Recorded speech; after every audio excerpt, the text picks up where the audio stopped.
John and Sarah continued to study the mirror's revelations, uncovering ancient rituals, symbols, and cryptic messages. As they delved deeper into the mirror's history, they unearthed a grim truth about Isabella's transformation. One night, a particularly chilling vision appeared on the mirror's surface. Isabella, dressed in dark robes, stood before it, her face twisted with malevolence. Isabella, in the vision, with a sinister grin, "I seek power beyond the mortal realm. I crave dominion over the forces of darkness, to command them to my will." John, Sarah, did you see that? Isabella's intentions, they're evil. Sarah, it's as if she willingly embraced the darkness. She wanted to harness the mirror's malevolent power for her own gain. Their discovery sent shivers down their spines. It became apparent that Isabella's thirst for knowledge had led her down a treacherous path, one that veered far from safeguarding the supernatural balance.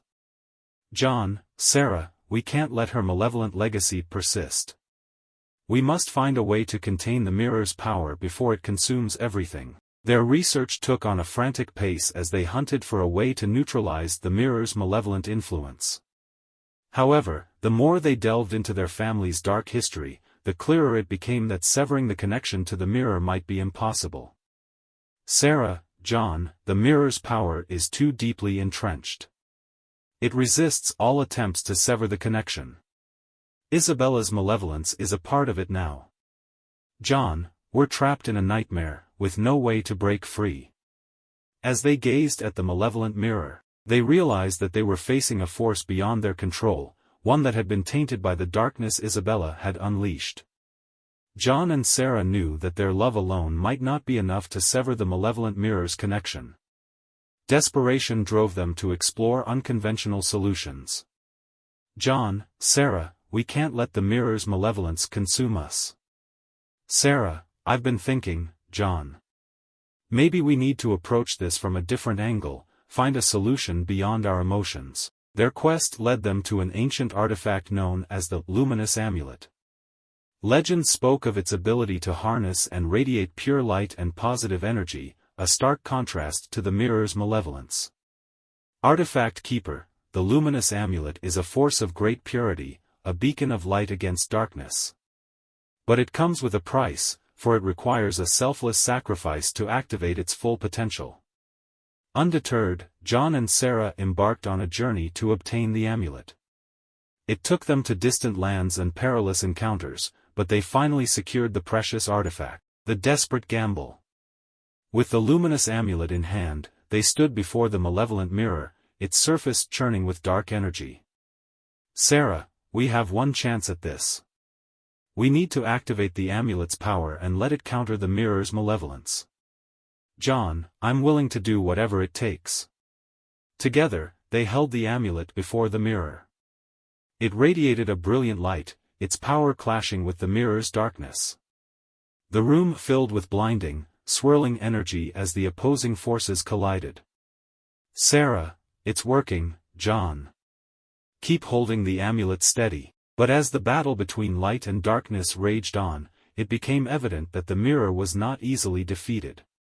The malevolence within it fought back with evilness they hadn't anticipated. John, Sarah, it's too strong. I don't know how much longer I can hold this.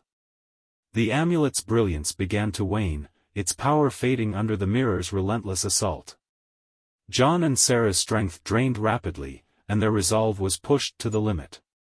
Finally, with a deafening explosion of dark energy, the mirror's malevolence overcame the amulet's light, shattering the amulet itself. Sarah, no, it didn't work. We've failed. John, we gambled everything on that amulet, and we lost. The mirror's malevolence surged, its grip on them stronger than ever. John and Sarah's desperate attempt with the luminous amulet had failed, and the malevolent mirror's grip on them had intensified. The mirror's darkness seemed to seep into every aspect of their lives, twisting their thoughts and emotions. John, Sarah, I can't escape its influence. It's like it's inside my mind, whispering dark thoughts. Sarah, I feel it too, John. It's tearing us apart, and we can't break free. Their once strong love was now strained to its limits as the mirror continued to sow discord between them, manipulating their fears and insecurities. "John, you're not the same, Sarah. It's changing you, turning you against me." "Sarah, no, John, it's doing the same to you. We can't let it win." They sought help from experts, spiritual guides, and even attempted exorcisms, but the mirror's malevolence resisted all attempts to loosen its grip. It seemed to revel in their suffering, pushing them to the brink of despair. Mirrors whisper, "You can't escape me. I am a part of you now. John, we have to find a way, Sarah, before it consumes us completely." Sarah, tearful, "I won't give up, John, no matter what it takes." Their lives became a relentless struggle against the mirror's influence. Sleepless nights, visions of horror, and an overwhelming sense of dread haunted them. They had to constantly remind themselves of their love to retain some semblance of their